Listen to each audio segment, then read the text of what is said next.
Okay. 1 minute to go. There we go. Yeah, Kate, there you are. Oh, sorry. Hi, Henk. I was thinking, where is that voice coming from? Yeah. It's really good to be in touch. Please allow me to formally welcome you to COP26 and Glasgow. We are coming live and direct from the Water Pavilion, where the focus for today is finance. We've had a whole range of dialogue going on already this morning, and we're about to dive into yet another really important topic. Henk, our Special Envoy for International Water Affairs from the Kingdom of the Netherlands, is your wonderful host today, and he is going to be leading you through a discussion around titled Towards an International High-Level Panel on Climate Resilient Water Investments for Africa. Henk, over to you. Thanks so much, Kate, and it's great to be virtually at COP, almost in the train to actually be in Glasgow. Thanks for your leadership and partnership. And welcome to everybody, wherever you are in the world and in whatever time you are tuned in. This is indeed a session towards an international high-level panel on climate resilient water investments for Africa. Africa at the front line of climate change, but also up in the lead to climate action. This event will set the stage for the inauguration of the International High-Level Panel on Water Investments for Africa in early 2022. And we will communicate the panel how it can accelerate the transformation required to scale up finance for water security in Africa as part of increased global finance for adaptation, so much needed. On September 8th, 2021, the Executive Committee of AMCOW adopted a decision for the establishment of an international high-level panel for Africa. How will this panel benefit Africa's efforts to mobilize investments for water security? The objective of the panel is to develop a high-level action forcing report and an investment plan for the 2023 United Nations Conference and African Union Heads of States, with a clear pathway recommendation for African countries on how to mobilize $30 billion per year towards the water investment gap in Africa, which is estimated at a 45 to 54 billion a year. This gap has to be bridged. The African Development Bank Water Vision of Water Security for All, yet only 10 to 20 billion a year is invested, leaving a significant gap in water investment. And water is at the heart of climate vulnerability, but also at the heart of climate security. This event will also showcase ambitious initiatives to accelerate climate resilient water investments in Africa, such as the Continental Africa Water Investment Program, whose goal is to leverage $30 billion in climate resilient water investments by 2030. We have an amazing panel. We start with the address by His Excellency President Jakaya Kikwete, former President of Tanzania and Chair of the Global Water Partnership Southern Africa Coordination. But before I introduce that, we also have Dr. Tuwela Nyirenda Yera, she head of the Economic Integration Division at the African Union Development Agency. Mrs. Nicheri Moripe, Chief Director, Global Cooperation at the South African Department of Water and Sanitation. Anja Grobiki, Deputy Director for External Affairs at the Green Climate Fund. Pradeep Kurukule, Executive Coordinator and Director at Undp. Ms. Kellyanne Naylor, Director for Water and Sanitation and Hygiene at UNICEF, but also Deputy Chair of UN Water. Dario Soto Abril, CEO of the Global Water Partnership.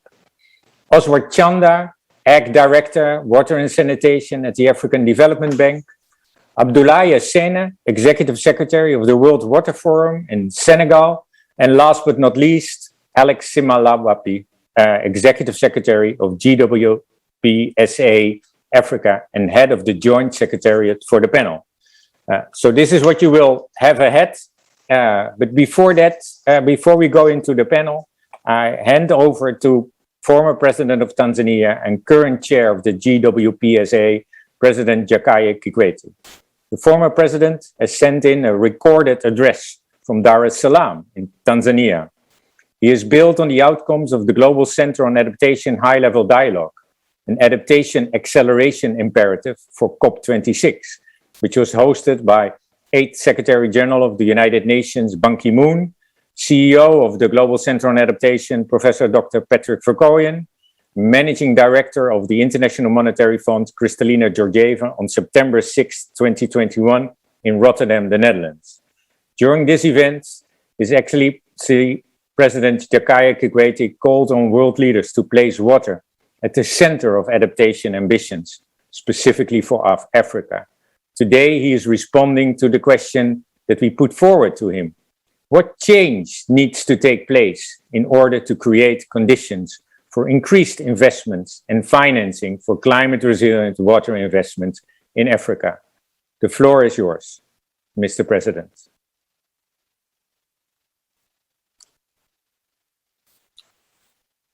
Excellencies, distinguished delegates, ladies and gentlemen. On behalf of the Global Water Partnership for Southern Africa and the Africa Coordinating Unit, of which I'm chairman of the board, and on my own behalf, I would like to thank the organizers for inviting me, for associating our organization with this historic COP26 meeting in Glasgow, Scotland. We are particularly delighted and grateful that the subject of discussion at this sideline event is towards an international high-level panel on water investments in Africa. We in Africa can't wait to see the panel established and start working. We urgently need the panel because of our particular circumstances. 1 in 3 Africans face water insecurity. About 400 million Africans have no access to safe drinking water. And about 700 million more do not have access to good sanitation. The economic and service sectors do not get the water they need for optimal performance. That's impeding socio-economic growth and development on the continent. You may recall in 2016, the then Secretary General of the United Nations, His Excellency Ban Ki-moon, and the then President of the World Bank, Dr. Jim Kim, established a high-level panel on water.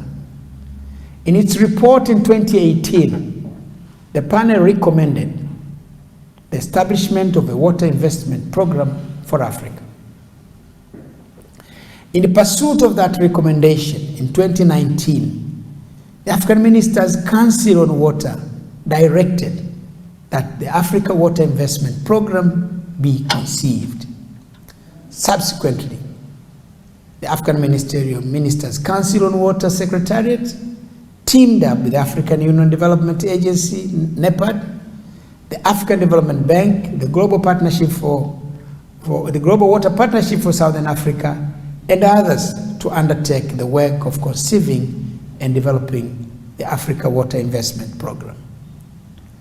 This work was successfully concluded, and in February 2021, the Assembly of African Heads of State and Government of the African Union endorsed the Africa Water Investment Program as part of the African Union's Program for Infrastructure Development in Africa.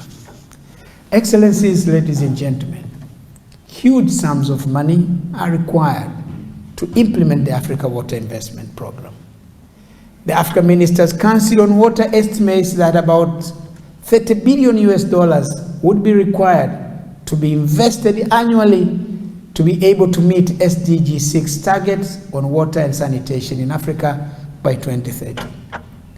On its part, the African Development Bank estimates that $64 billion would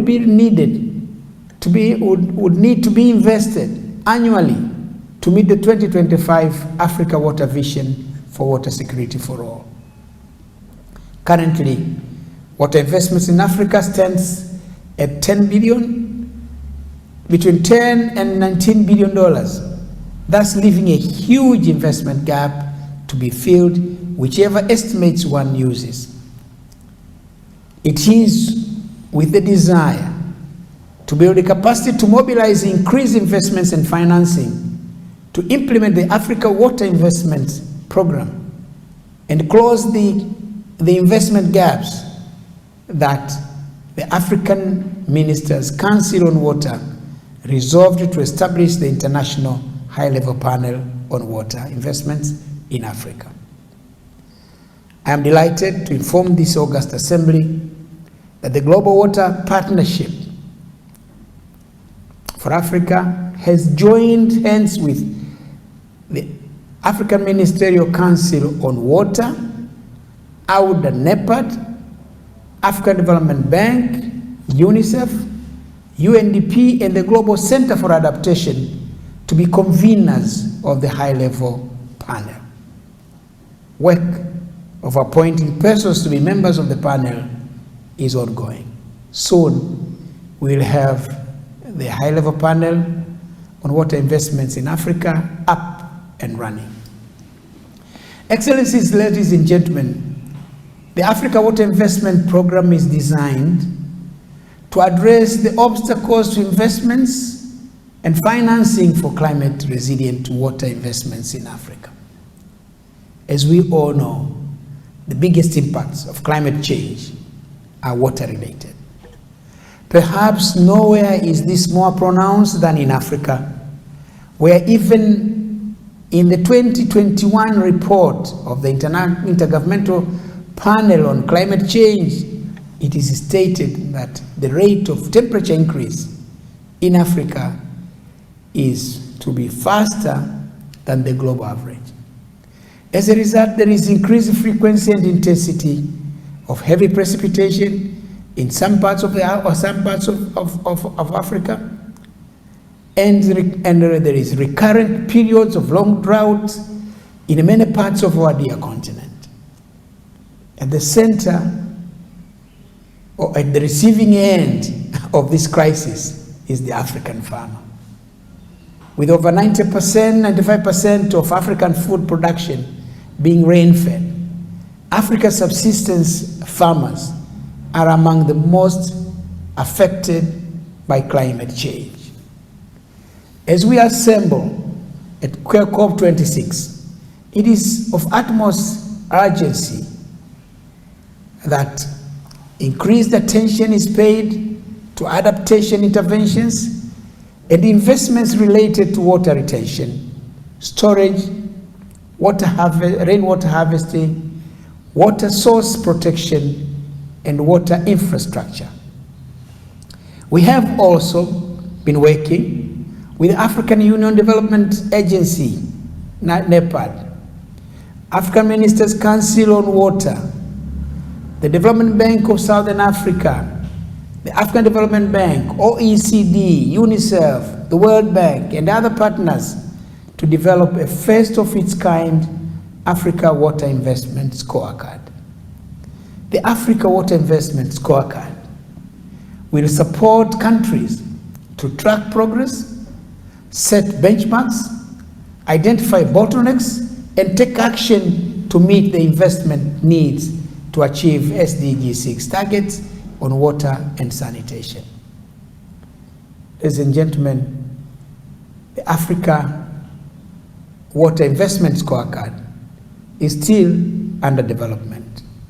Once completed, it is going to be presented regularly to African heads of state and government to enable them to know what is happening in the water sector in their respective countries. It will serve as an important guide for their appropriate decisions and action.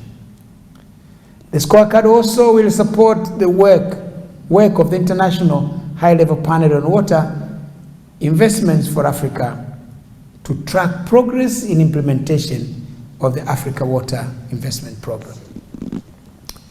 Excellencies, ladies and gentlemen, we believe the scorecard will enhance mutual accountability for results in the mobilization of water investments and use, and in peer review mechanisms at continental, regional, national, subnational, and even community levels.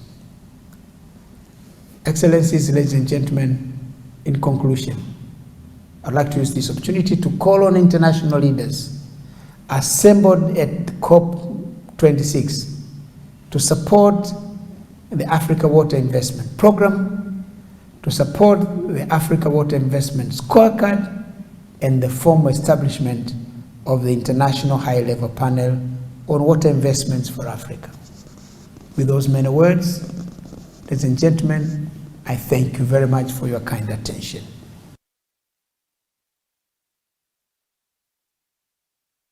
Thank you, Your Excellency, President Kikwete.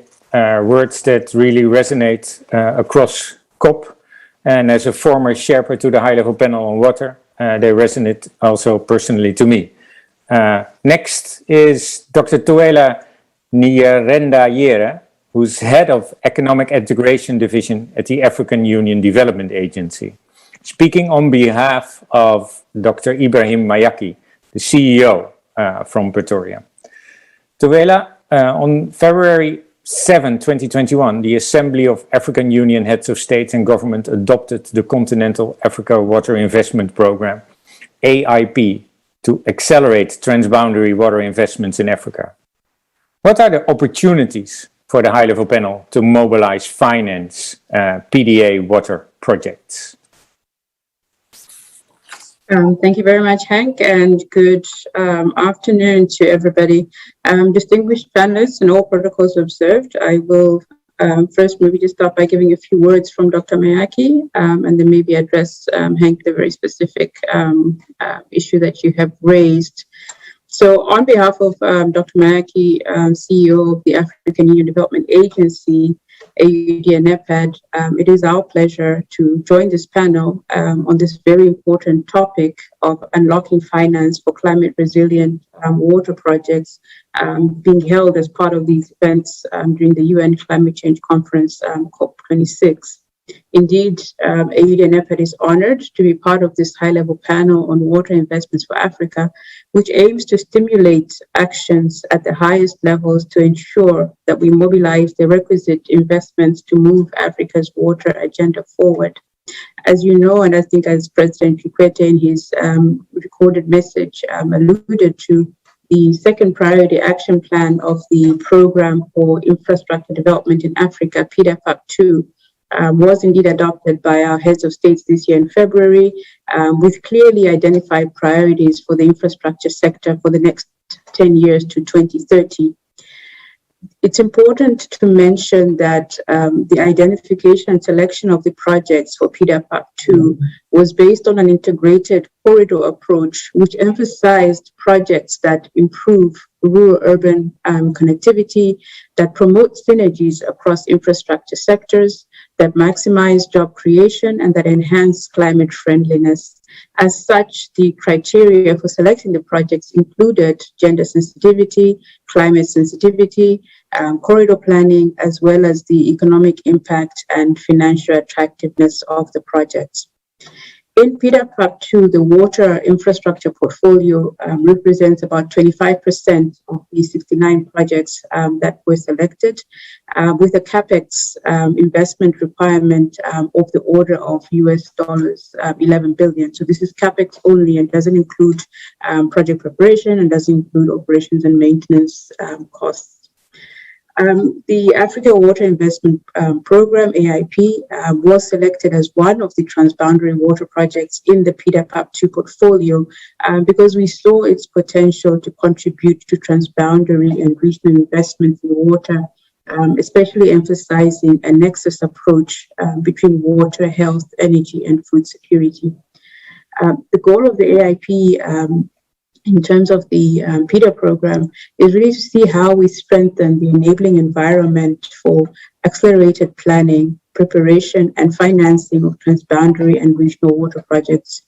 We want to make sure that we're able to accelerate investments into the PIDA transboundary water projects to address institutional barriers and bottlenecks, project preparation, as well as the access to finance for these projects.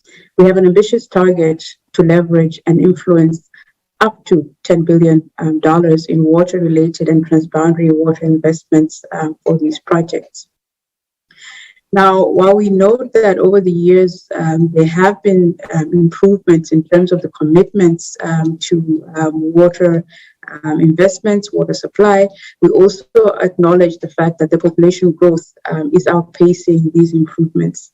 In addition, we note that there are issues around the tariffs, but also issues around the capacities within member states in the water sector, which lead to very serious gaps as far as the provision of water and sanitation services. We also note that when we look at the four infrastructure sectors, so water, ICT, energy, and transport, that the funding gaps are largest with the water sector.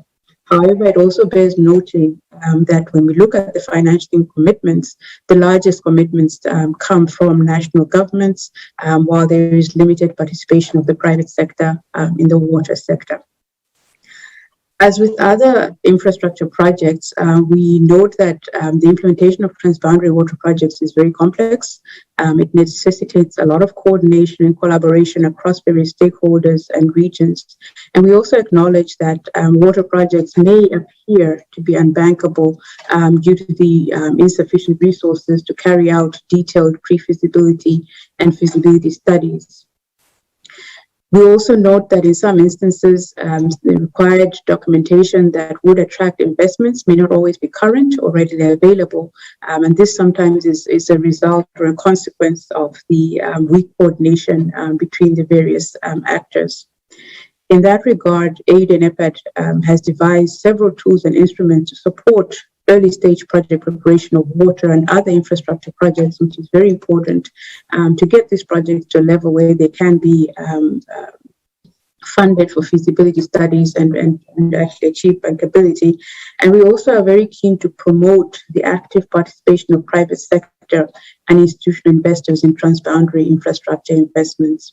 I won't go through... Dr. Tuwela, can you wrap up? Because we have on a short timeline. Thank you. I'm getting to the end. So in terms of where we are, basically we as AUDA-NEPAD have sharpened our focus to three priorities: food systems, health systems, and economic growth and recovery. And we see the water sector as an important part of that. We're thus looking forward to the continued support for the water sector through the work of the AIP and the high-level panel. And we believe that through this collaboration, we will meet the needs of the water sector. And indeed, against the backdrop of COP26, we are compelled to ensure that climate adaptation, climate resilience, and gender issues will be taken into account as we implement these priority projects. In closing, we take this opportunity to thank all the partners for their continued support to the implementation of transboundary water infrastructure projects, and we look forward to the outcomes of the work of the high-level panel. Thank you. Thank you, Dr. Tuwela. We will now see a short video.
Thanks again, Dr. Tuwela. Great to see the inspiring video. The messaging, it is of critical importance. Next speaker is Ms. Nchedi Moripe, Chief Director, Global Cooperation and Strategic Partnerships in the South African Department of Water and Sanitation. Nechedi, as a co-sherpa of the High-Level Panel on Water, South Africa was a member of this United Nations High-Level Panel, established from 2016 to 2018 by UN Secretary General and the World Bank President. You were one of the sherpas of the panel and appointed by the President of South Africa. Based on South Africa's experience on the panel, what are the key success factors to ensure that the International High-Level Panel for Africa Water Investments is a success? And please stick to the 3 minutes. We have a short timeline. Thank you. Good to see you. Hank, Mr. Facilitator, ladies and gentlemen, and fellow panelists, I definitely have to say at the start, at the onset, definitely this is one of the successes that I can name. And this is one of the biggest, I should think. Mr. Facilitator would know that South Africa was really and honestly participating in the high-level panel of water. We all pushed off that with all other partners, the 11 countries that were there. We can remember all very well when we were in Brazil, when we actually launched and even spoke to the issue of the outcome. One of the outcomes that came out there was to have initiatives that will assist countries, member states in their regions to ensure that we all achieve the goal that we all have, which is goal 6 of water and sanitation. But it wasn't going to be easy, we all know. We all know that we needed first leadership, we needed commitment, we needed political will to ensure that this happens. We needed regions to put themselves together, to put initiatives together that will actually support this. One of the issues that came out of there was partnerships, which was one of the initiatives that the high-level panel of water came up with. That worked for us because definitely this is now when we need partnership. We are going to need them even more. We all know that with partnerships, having a product like we are putting in front of the world, which is the AIP, we can leverage a lot from that. We can also serve as the first actually continent that came out with something from high-level panel of water. And I'm very proud of this, Mr. Facilitator, because this can be done by other countries, and we are very sure that it will work out. We don't have any time more to waste. We hope that this product will be one of the best that will come, but we call upon our leaders in Africa to put ownership to this, to ensure that AU is actually pulling it at the front, and ministers of water must always keep their leaders on par with all of this so that this can move. When we get support, when we come out to the world to say support us to make sure that we win on this, we know that our leaders and our ministers are on it. And thank you very much for this opportunity. This is the product that came out from the work that you have done, Mr. Facilitator, and I think we are all happy today that we see the product. Thank you. Thanks so much, Nechedi, for your encouraging words, and also to see this result coming from the high-level panel on water, but also so much needed. Next is Anja Grobiki, Deputy Director for External Affairs at the Green Climate Fund. You joined from South Korea and speak on behalf of Yannick Limerick, its Executive Director. Anja, water-focused projects make up for almost half of adaptation climate finance, but because financing for mitigation far outweighs that for adaptation, total climate financing flows direct at water initiatives amount to less than 3%. 3%, that's not enough. How can we change this, Anja? Well, good morning, good afternoon, good evening. Thank you very much, Henk. Ladies and gentlemen, Your Excellencies, thank you very much for inviting GCF to be part of this important discussion on water investment in Africa. So I'd like to say straight off that, the Green Climate Fund is already investing heavily in water since our inception, the first project being approved in 2015. GCF has invested over $600 million in 18 water projects around the world under the categories of climate resilient WASH projects, supporting integrated water resource management in countries, flood control, and integrated drought management. And as part of broader adaptation projects, of course, there is actually even more investment that has flowed into water. We firmly believe that water is for adaptation as carbon is for mitigation. It's the foundation of all adaptation actions, whether it's in agriculture, whether we're talking about climate information and early warning systems. Water is at the heart of adapting to the climate emergency that we all face. And particularly in Africa, we see that the barriers to further investment in water and water-related infrastructure include institutional, financial, environmental, and social barriers. As the investment in climate adaptation continues to grow, we intend to make sure that the investment in water also continues to grow.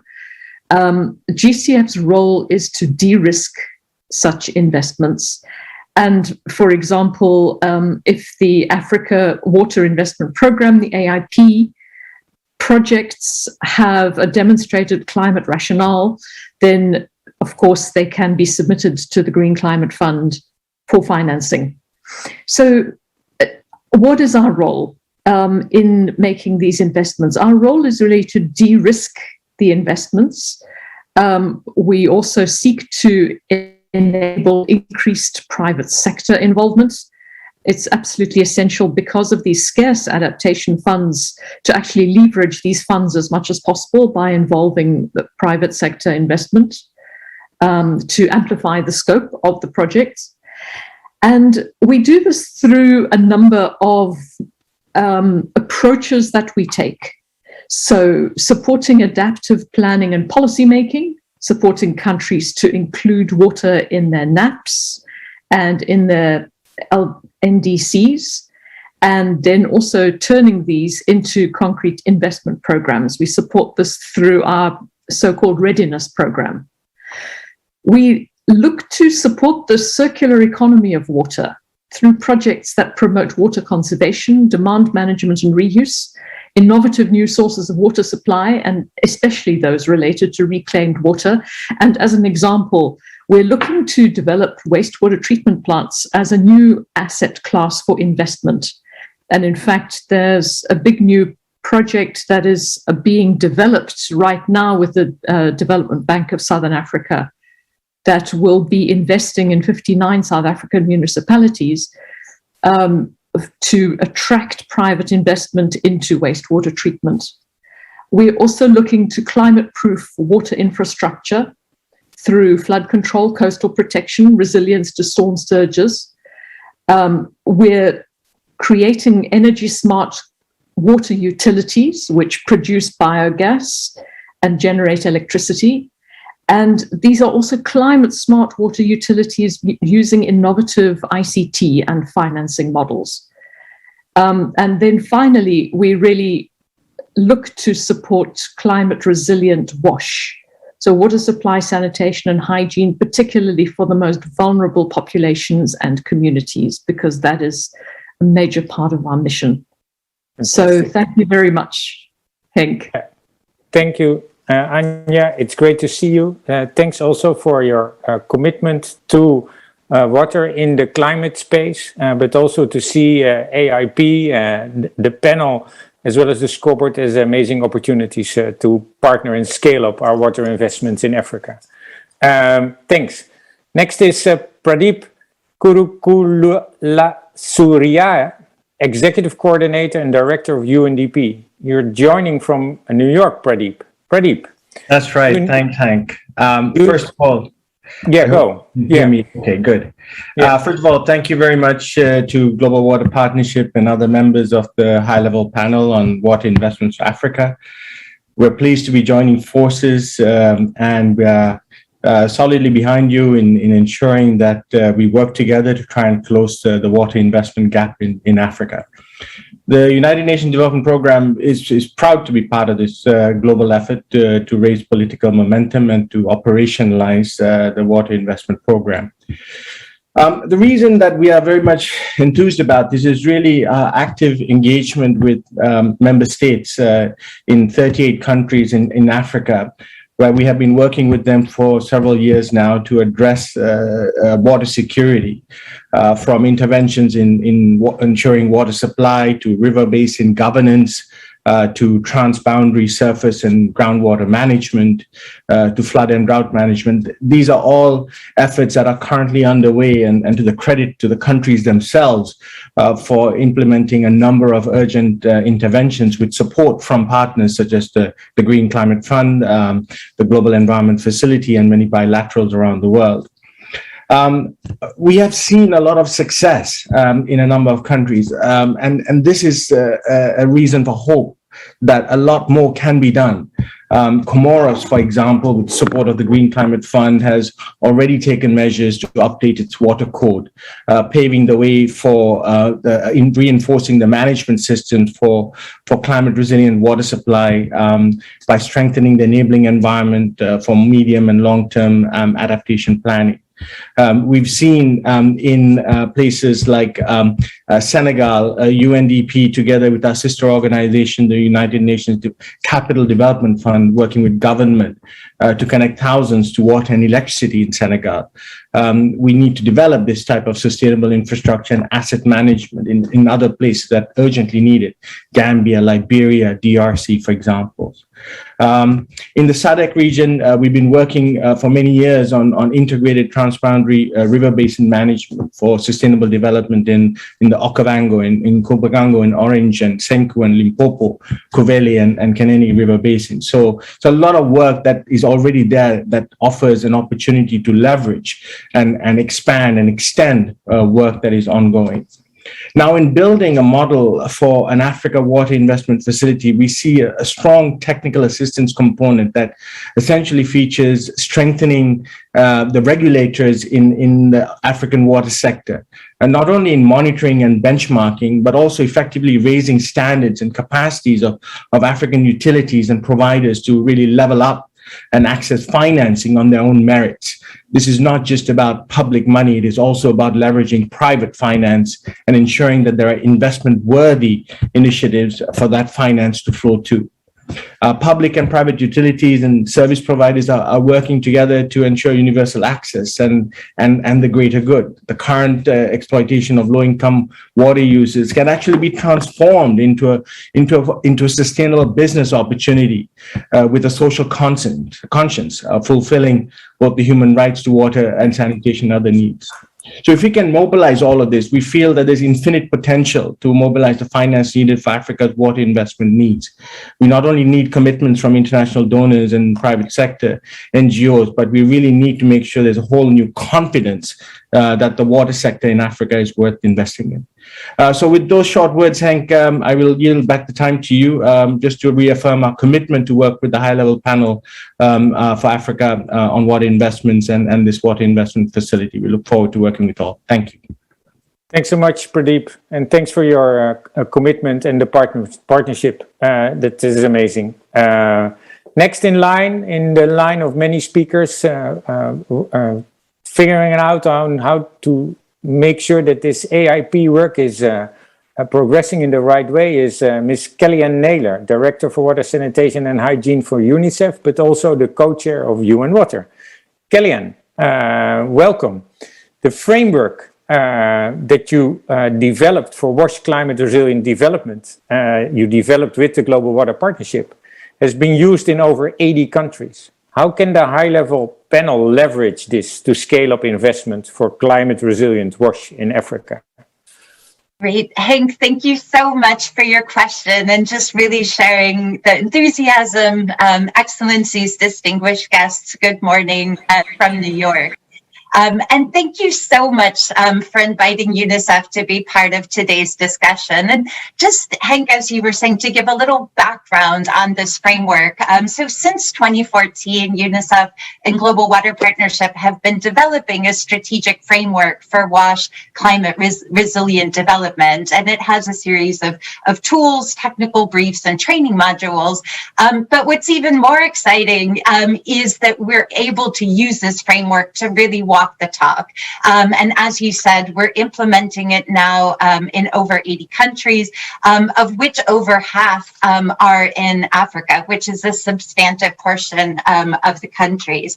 And so we as UNICEF have made a commitment to use this framework in all the countries where we're doing WASH programming, which last year was 120 countries, and annually we invest around $1 billion in water, sanitation, and hygiene sectors. And most of this are in countries that are humanitarian context, protracted crisis settings, or fragile settings, which are also facing dire and water scarcity challenges related to changes in climate.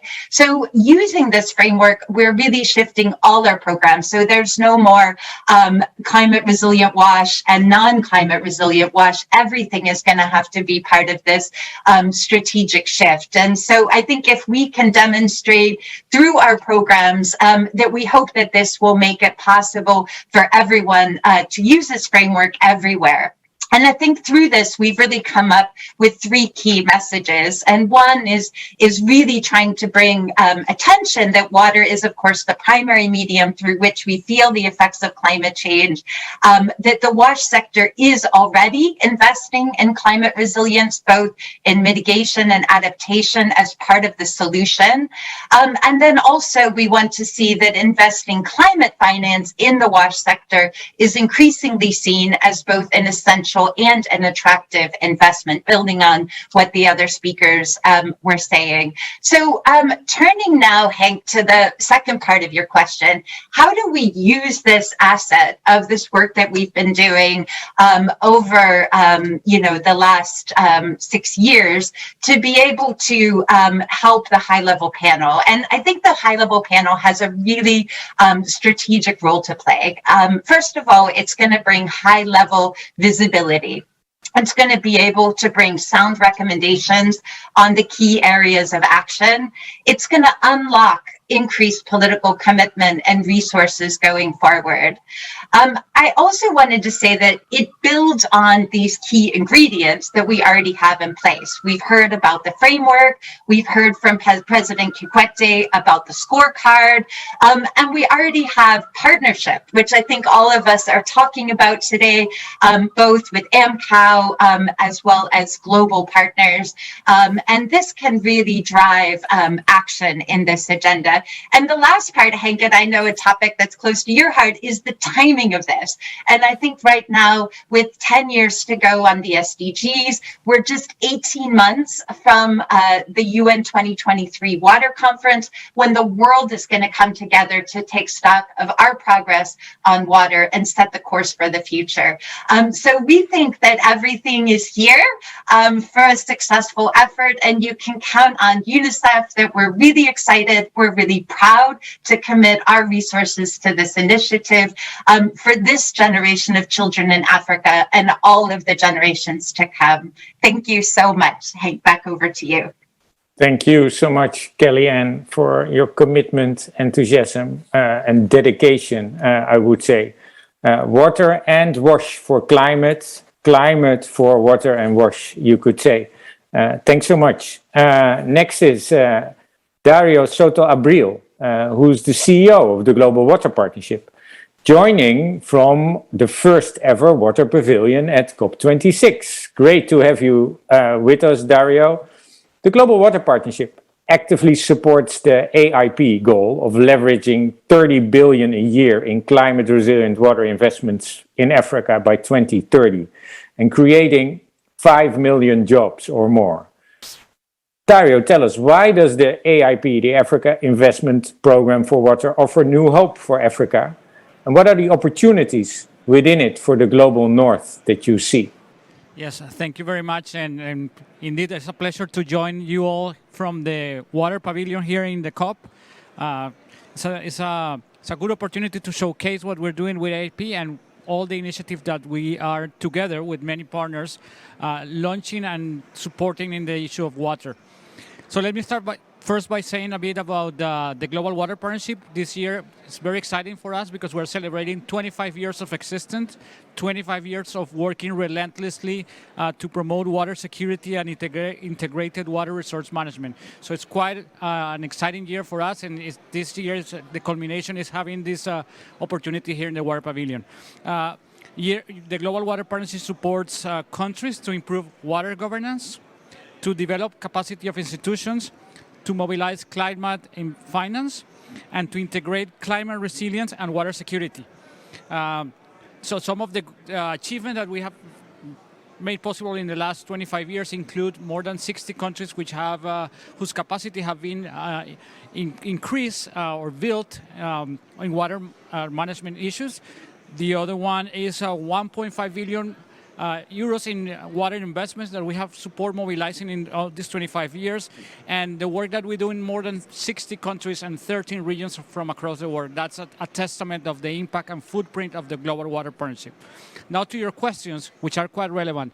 Why does GWP support, and actually not support, is a partner, is quite invested in the AIP initiative, in the African Investment Program?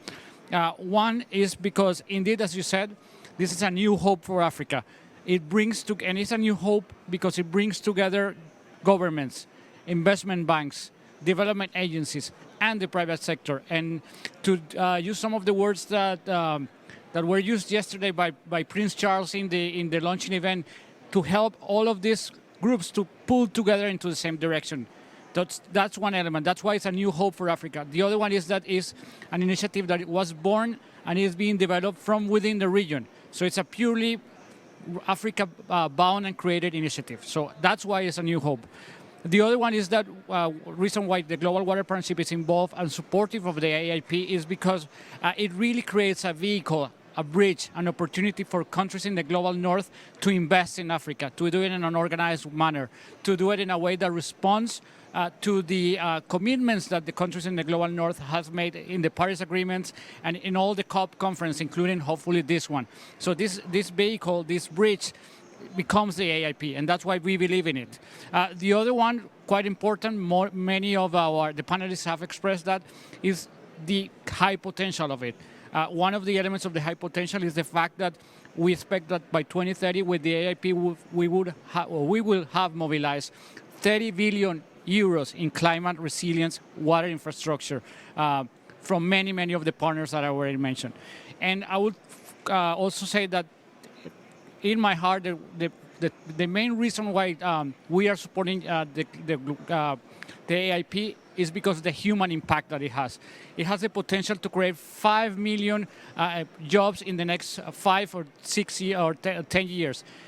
Out of those 5 million jobs, 4 are going to be for youth and women, for traditionally marginalized communities. So it's not about the money, it's not about the level of investment, it's what happens with it. It's about this, the youth who are working in cocoa fields in Ghana and other countries, which need water to produce more irrigation, which need water to grow the crop.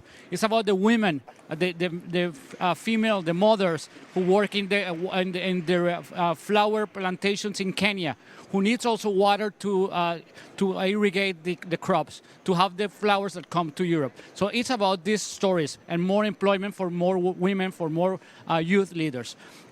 Those are the reasons why. And I want to also acknowledge a reason that I have not noticed until Kelly, my predecessor in the presentation, brought it up, which is this bridge between this fake division between the wash sector and the water management sector.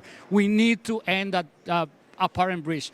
And this program is a great opportunity for us to actually, with clear actions, concrete partnerships, and close that gap, to bring together the wash and the water management sectors in this initiative. I want to end by acknowledging the partners, African Union Development Agency, the African Development Bank, and UNICEF, of course. And thank you very much. We hope that at the end of COP26, we're going to have more and more results for the AIP. Thank you. Thanks so much, Dario. And yes, let's make sure that at the end of COP, we have an amazing partnership to scale this up and move this forward. Next is Oswald Chanda, Ag Director for Water and Sanitation at the African Development Bank. African Development Bank has recently approved a new water policy, Oswald, prioritizing water security and the transformation of water assets to foster sustainable, green and inclusive economic growth. How can countries and the high-level panel leverage this policy and mobilize investments at scale? Floor is yours, Oswald. Keep it short.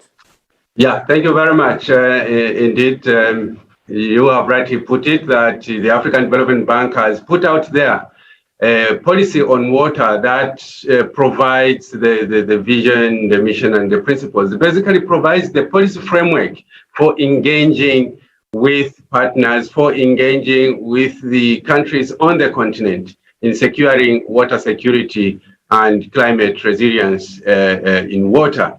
Now, just to very quickly indicate that as much as we have indeed produced this policy, we are simultaneously working on the strategy and the action plans so that people have a clear roadmap on how they can engage, on how we can contribute to building climate resilience in on the continent.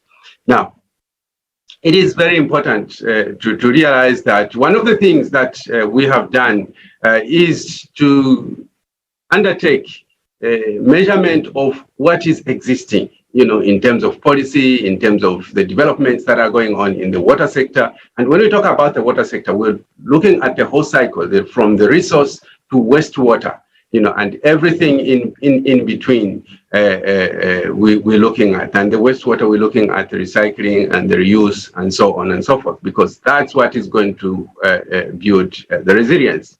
Now, in capturing this information, we are being informed on what is existing and what the gaps are and how to engage with the regional member countries. But it's also important to mention here that as we're looking at the Africa Investment Program, I think we also need to look at this in totality.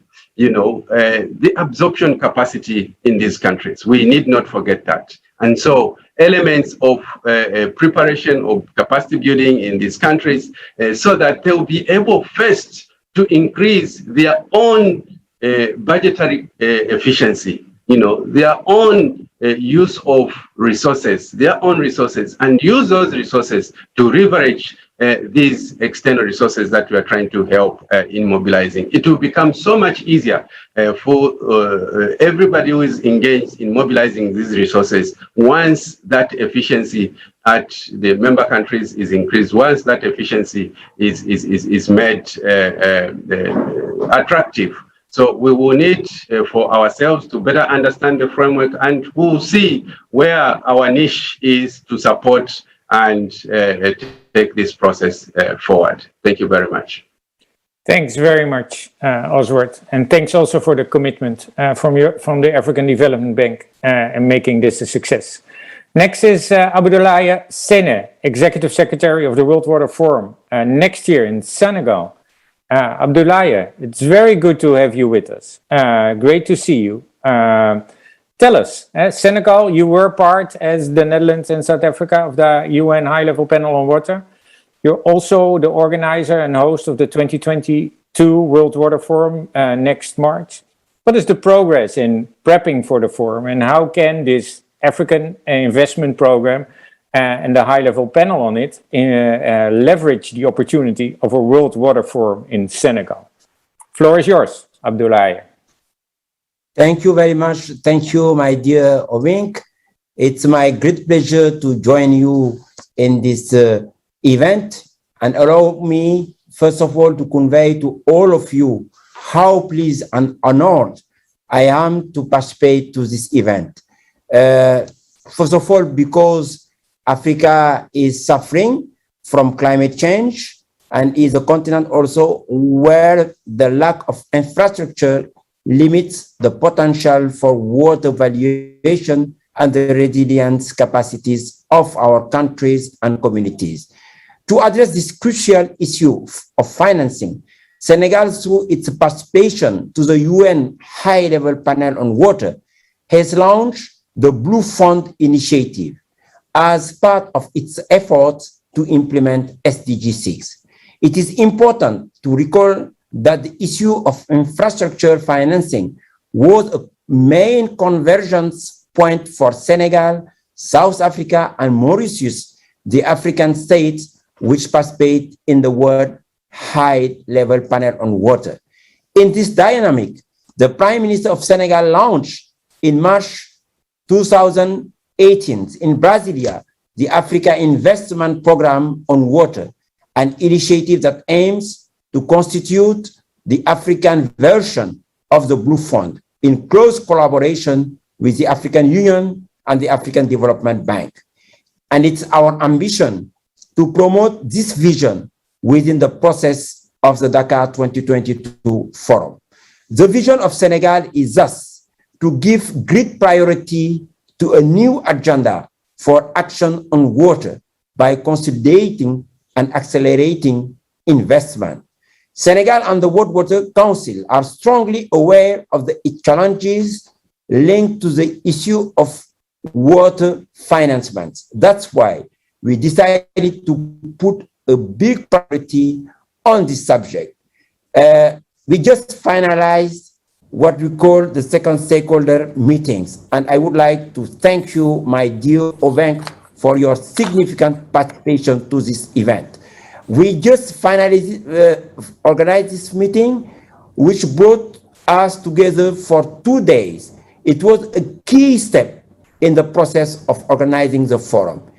It allowed us to work together for the consolidation of the thematic content and the validation of the program of the week of March 2022 forum. The discussion and exchanges of the community of water stakeholders reassure us of our common desire to guarantee water security and its equitable access to the various users.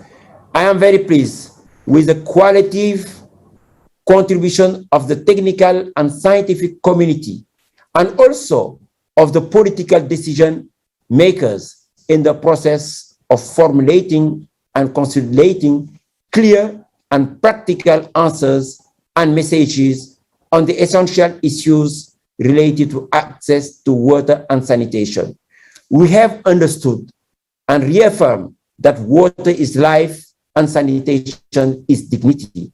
The 9th World Water Forum is a good opportunity for the IIP high-level panel on water investment for Africa to put in place a mechanism of financing to impact significantly on people's livelihood through the implementation of water projects aiming at reducing poverty and safeguarding the environment.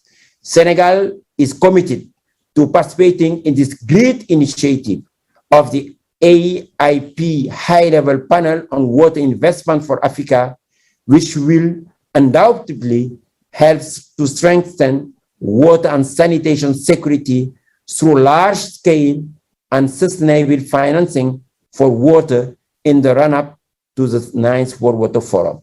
Thank you very much for your kind attention, and thanks for your support, my dear Ank, but also to all of you. Thank you very much. Thanks so much, Abdoulaye. It's very good to see you and great to have the encouraging words coming from Senegal. And we, of course, look very much forward to bring this initiative to the World Water Forum. Last, Alex Simalababi, Executive Secretary of GWPSA Africa. Alex, what you heard resonates across. This is what the AIP and the panel are all about. The commitment that's coming from across the globe is what you need, but we need more. Tell us, what's next for the AIP and the AIP high-level panel? Great. Thank you very much, Hank. Greetings, ladies and gentlemen. My name is Alex Simalawi, as has been introduced, Executive for Global Water Partnership and Head of Climate for GWP. So I think, first of all, just to thank all the speakers that have really articulated their full commitment to the high-level panel on water investments for Africa that has to be yet formally constituted. I think the session started off by, of course, an introduction from President Kurukule in terms of the origins of the AIP, which is an outcome of the United Nations and World Bank high-level panel on water.